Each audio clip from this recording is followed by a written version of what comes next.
नाम है अनुचिंतन और आज हम करने जा रहे हैं गणित प्रकार क्लास 8 का चैप्टर नंबर 4 क्वाड्रिलेटर। अब क्वाड्रिलेटर के फर्स्ट पेज पे क्या है? क्वाड्रिलेटर के फर्स्ट पेज पे क्या है आपको कि सबसे पहले मीनिंग समझा रखा है कि क्वाड्रिलेटर का मतलब क्या होता है। तो क्वाड्रिलेटर का मतलब क्या होता है? क्वाड्रिलेटर का मतलब है हमारा फोर साइड। देखो क्वाड्री का मतलब क्या है? क्वाड्री का मतलब क्या है? फोर। क्वाड्री मीनिंग फोर और लेटर्स का मतलब क्या है? साइड। यानी कि एक ऐसी फिगर जिसकी कितनी साइड्स हो? Four sides.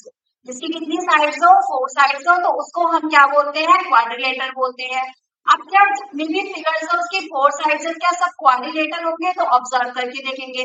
देखो चेक करना है कि क्या ये क्वाड्रिलेटर है, ये क्योंकि इन सबकी कितनी साइड्स है? फोर साइड्स है। ध्यान से देखो तो इसकी भी फोर है, इसकी भी फोर है, इसकी भी फोर है। देखो इसकी ऐसे है 1 2 3 और 4।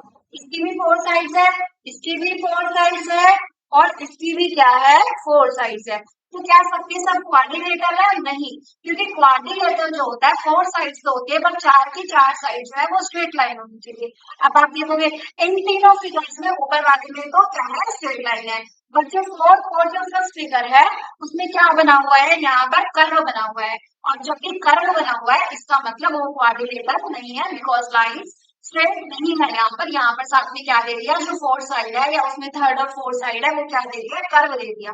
ठीक है, तो इसका मतलब ना तो ये क्वाड्रिलेटर है और ना क्या है? ये क्वाड्रिलेटर है। अब चैप्टर की शुरुआत में सबसे पहले जो जिक्र करा गया है वो किसके बारे में जिक्र करा गया है? A special type of quadrilateral that will be rectangle। तो रेक्टेंगल के बारे में सबको वैसे तो ऑलरेडी पता होगा कि रेक्टेंगल क्या होता है। देखो रेक्टेंगल ये है हमारा ABCD। रेक्टेंगल की प्रॉपर्टीज क्या क्या होती है? तो फर्स्ट प्रॉपर्टी क्या होती है रेक्टेंगल की? कि अपोजिट साइड्स इक्वल होती है। अपोजिट का मतलब क्या है? जैसे AB है, AB के सामने कौन सी साइड दे रखी है? CD। यानी कि AB के अपोजिट कौन सी साइड होती है? CD। तो अपोजिट साइड्स क्या होती है रेक्टेंगल की? इक्वल होती है। तो AB किसके इक्वल आ जाएगा? CD के। और AD इज इक्वल टू किसके इक्वल आ जाएगा? BC के। ठीक है, तो याद रखना रेक्टेंगल की अपोजिट साइड्स क्या होती है? इक्वल होती है। ये आपके माइंड में बिल्कुल बैठा हुआ होना चाहिए ये वाली। ठीक है, अपोजिट साइड इक्वल भी होती है और साथ में क्या होती है? पैरेलल। पैरेलल का मतलब है कि आप इन लाइंस को चाहे आप इधर से इंक्रीज कर दो चाहे आप इधर की तरफ इंक्रीज करो कभी भी नहीं मिलेगी। ठीक है, इसलिए आपकी ये मतलब पैरेलल का साइन होता है। इस लाइन को मैं कितना भी बढ़ा दूं, इधर से भी बढ़ा दूं, ये कभी भी इंटरसेक्ट नहीं करेगी। क्लियर है? तो इसका मतलब ये लाइन कैसी है? पैरेलल। और पैरेलल का साइन क्या होता है? ये वाला, ये जो ऐसे बना दो तो वर्टिकल बार्स बना दो तो ये किसका साइन होता है? पैरेलल का साइन होता है। क्लियर है ये वाली चीज? चलिए उसके बाद दूसरी जो प्रॉपर्टी है जो हमें याद रखनी है कि हर एक वर्टेक्स एंगल रेक्टेंगल का कितना होता है? 90 डिग्री। यानी कि ये एंगल भी 90, ये एंगल भी 90, ये एंगल भी 90 और ये एंगल भी 90। चारों के चारों एंगल कितने डिग्री पर कट करेंगे? इंटरसेक्ट करेंगे 90 डिग्री पर। ये साइड क्या कर रही है? इंटरसेक्ट कर रही है। क्लियर है?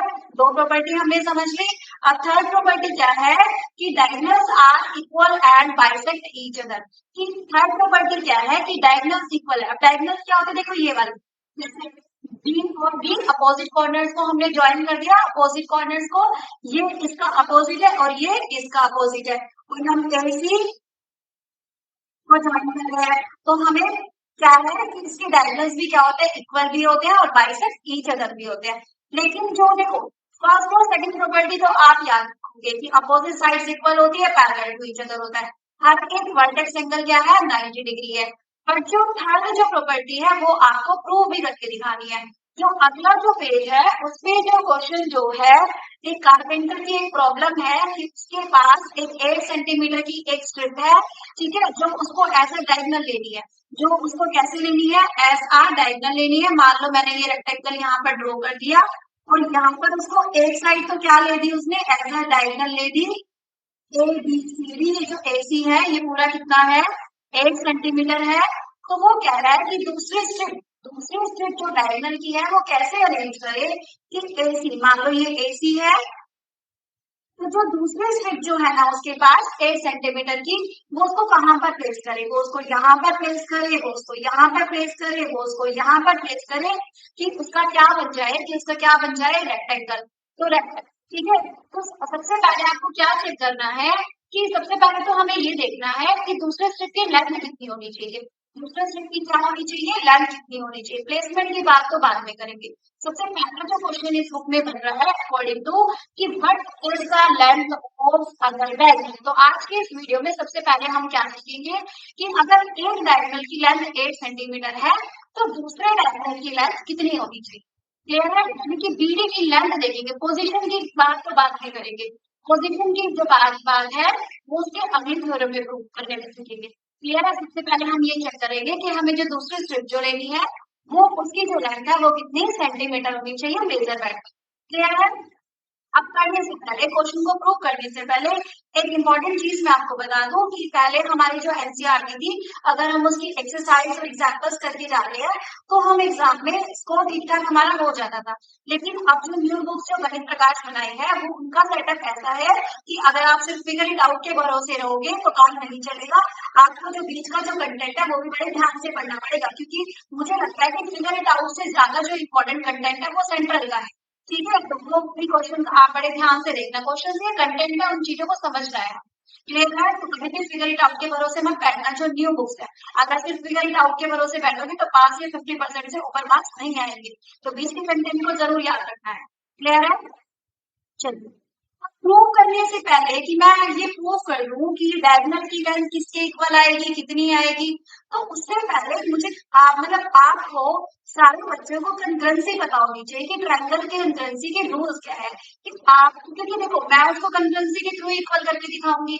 अब मान लो आपको कंकरेंसी नहीं आती तो सबसे पहले 5 साल क्वेश्चन कंकरेंसी से सीखो।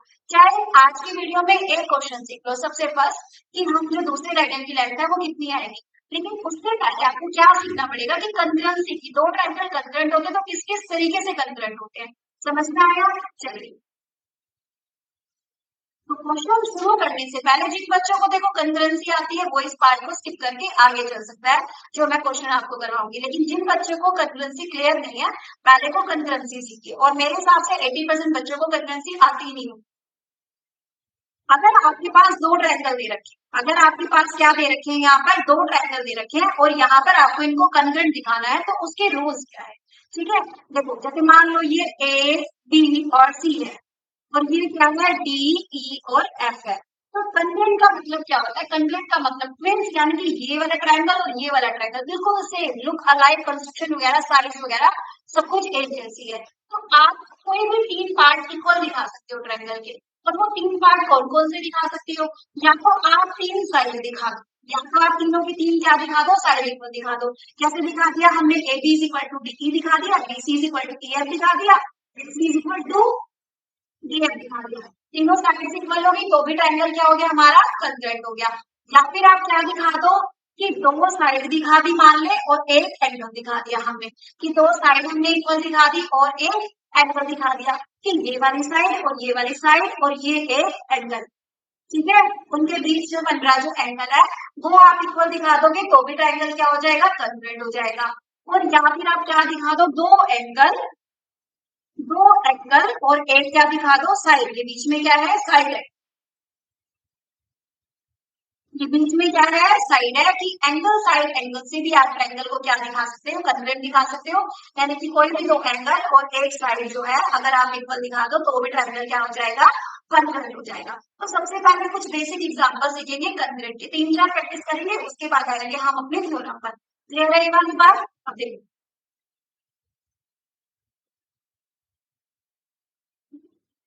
अब मान लो मेरे पास एक क्वेश्चन है क्या, जैसे ये क्वेश्चन है कि एक जो ट्रायंगल है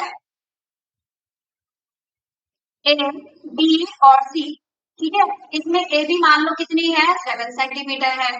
और एक जो ट्रायंगल है वो ये है डी ई एफ, और ये 7 सेंटीमीटर है, ये भी कितना है, 7 सेंटीमीटर है। ये एंगल 90 डिग्री है तो ये भी एंगल क्या है, 90 डिग्री है। और एक साइड और इक्वल दे रखी है, ए सी और डी एफ क्या दे रखी है, इक्वल दे रखी है।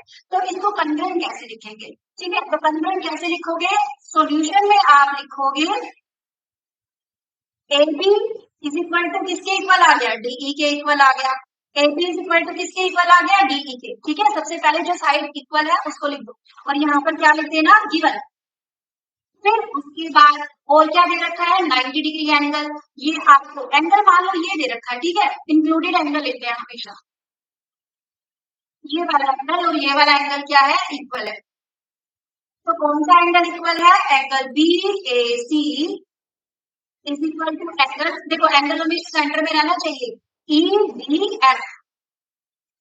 ई डी एफ ये भी क्या है, गिवन दे रखा है। और तीसरी साइड क्या इक्वल दे रखी है, A C is equal to D F. ठीक है, तो ऐसे ही कोई भी दो साइड, एक एंगल या तीनों साइड ऐसे ही आपको दे रखा होगा और आपको कंसिडर प्रूव करना होगा। तो हमें ऐसे तीन चीज पहले हमें दिखानी है कि हाँ भाई ये इसके इक्वल है, ये एंगल इसके इक्वल है, ये साइड इसके इक्वल है। अब तीन चीज इक्वल आती है, ट्रायंगल क्या बन जाता है, कंग्रुएंट बन जाता है।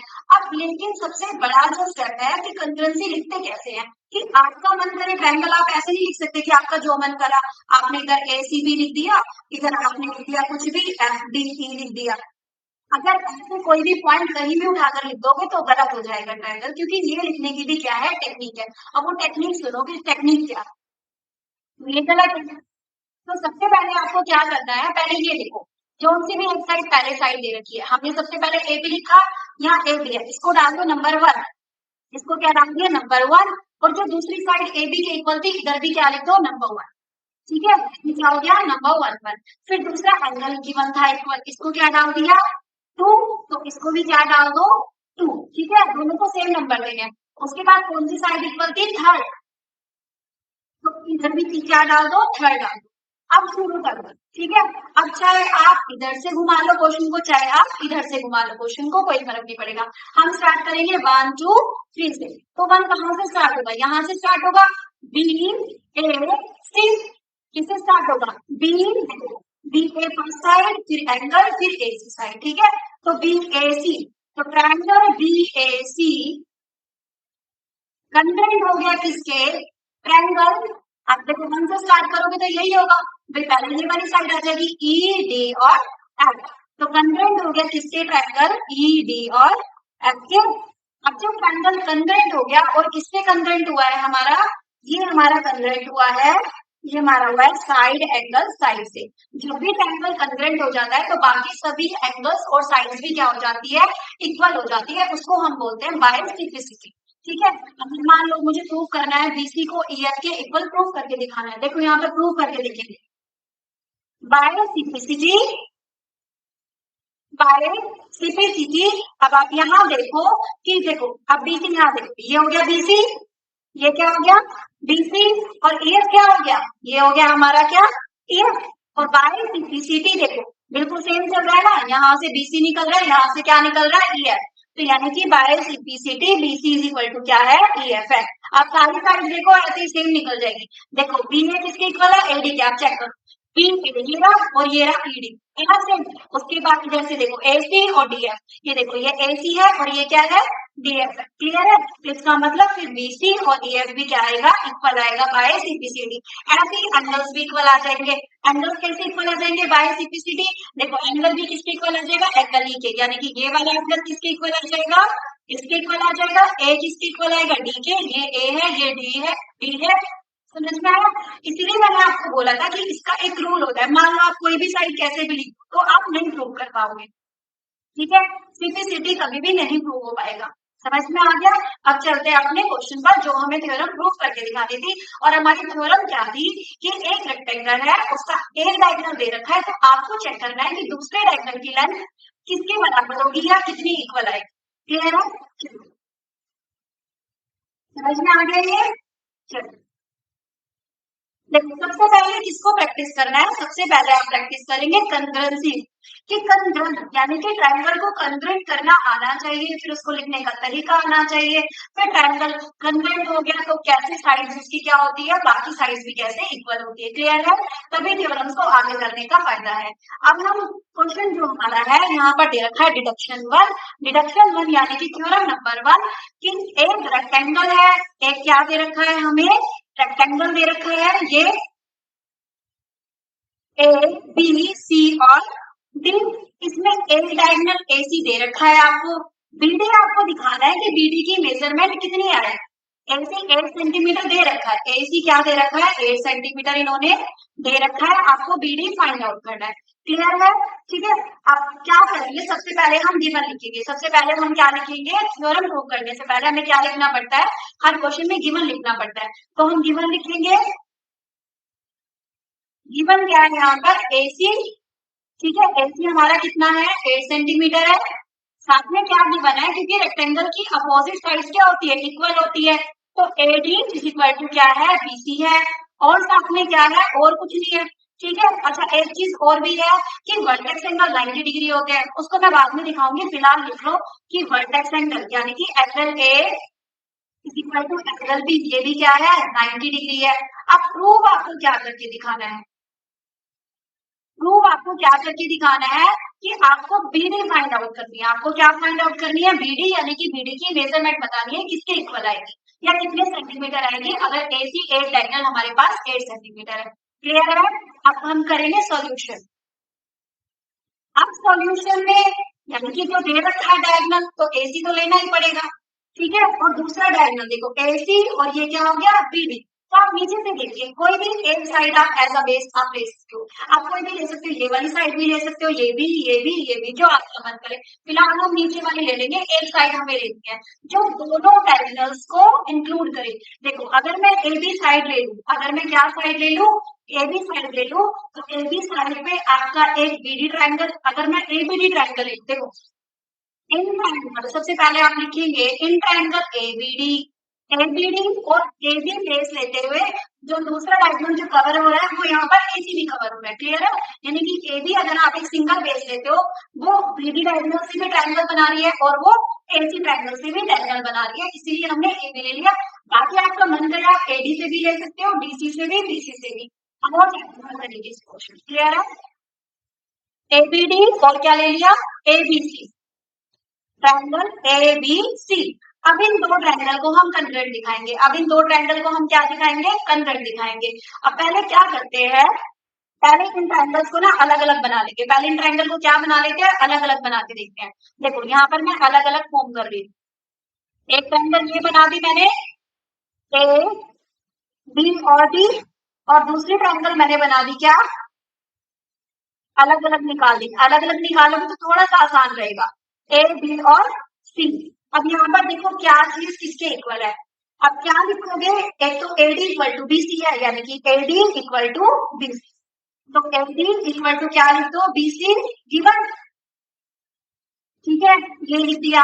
उसके बाद देखो AB इसमें भी है और AB इसमें भी है, यानी कि दोनों साइड है। तो आप क्या लिख दो, जब भी दोनों साइड दोनों ट्रायंगल के अंदर हो तो उसको हम लिख देते हैं कॉमन, कि दोनों का कॉमन बेस AB ही है। और देखो दो साइड हो गए तो तीसरी चीज तो हम नहीं ले सकते, क्योंकि AC और BD तो मुझे एक्चुअली इक्वल ही दिखानी है। तो हमें तीसरा क्या लेना पड़ेगा, इसका मतलब एंगल लेना पड़ेगा। अब एंगल क्या है, हमें पता है रेक्टेंगल का जो वर्टेक्स एंगल होता है वो कितना होता है, 90 डिग्री होता है। यानी कि इसका ये वाला एंगल और इसका ये वाला angle, angle DAB is equal to angle ABC कितना हो गया, 90 डिग्री हो गया। ये दोनों एंगल की जो मेजरमेंट है वो कितनी है, 90 डिग्री, यानी कि दोनों एंगल भी क्या है, इक्वल है।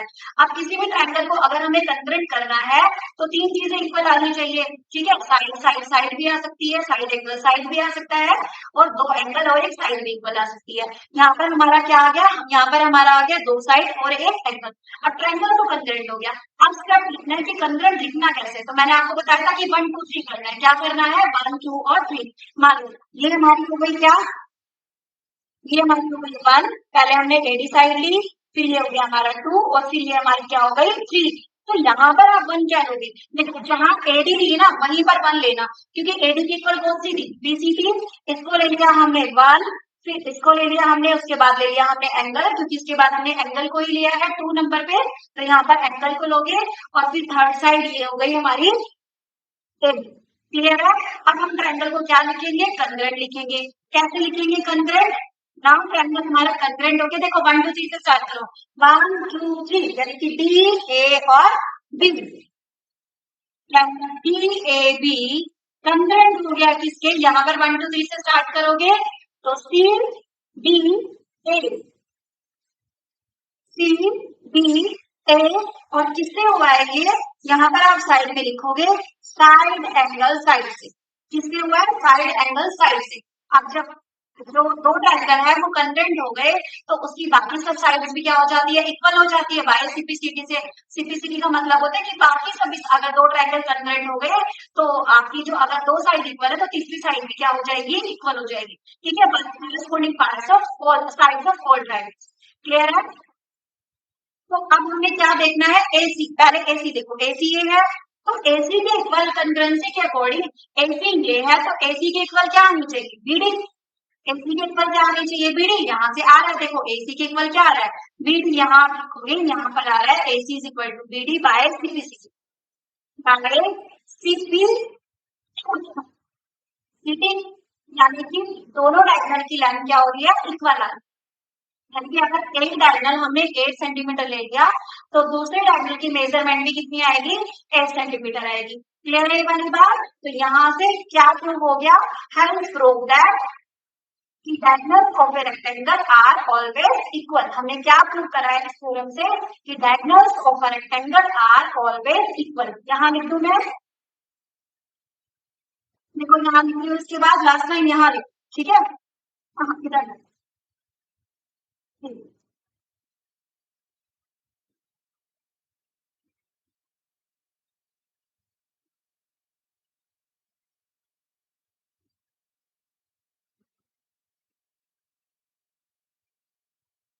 hence prove that, hence we prove that diagonals of rectangle are always equal। कि डायगोनल्स के रेक्टेंगल हमेशा क्या होते हैं, इक्वल होते हैं। तो अगर हमारा एसी 8 सेंटीमीटर था तो हमारा बीडी भी कितना आ गया, दैट्स वाई बीडी जो आ गया आपका किसके इक्वल आ गया, 8 सेंटीमीटर के इक्वल आ गया। किसके इक्वल आ गया, 8 सेंटीमीटर के इक्वल आ गया। यहाँ आपकी ये फर्स्ट थ्योरम थी। इस फर्स्ट थ्योरम में आज आपने क्या सीखा है, आपने सबसे पहले ये सीखा है कि क्वाड्रिलेटरल का मतलब क्या होता है। फिर उसके बाद आपने सीखा है कि अगर चार लाइन आपको दे रखी है, एक क्लोज्ड फिगर है, तो क्या हमारा एक फिगर क्वाड्रिलेटरल है या नहीं है। फिर उसके बाद हमने क्या सीखा है, कंग्रुएंसी सीखा है। फिर रेक्टेंगल की प्रॉपर्टी सीखी है कि रेक्टेंगल की क्या प्रॉपर्टी होती है कि अपोजिट साइड इक्वल है या नहीं है, उसका इक्वल होते हैं, साथ में क्या होते हैं, पैरेलल भी होते हैं, बट रेक्टेंगल 90 डिग्री होता है। और डायगोनल को हमने प्रूव करके दिखा दिया कि जो डायगोनल्स होते हैं रेक्टेंगल के वो भी क्या होते हैं, इक्वल होते हैं। और कंग्रुएंसी को आप 2 से 3 बार प्रैक्टिस करना, इस क्वेश्चन को भी प्रैक्टिस करना। इसके बाद मिलते हैं अपने नेक्स्ट वीडियो में। अगर आपको मेरी वीडियो पसंद आए तो प्लीज लाइक और सब्सक्राइब जरूर करना।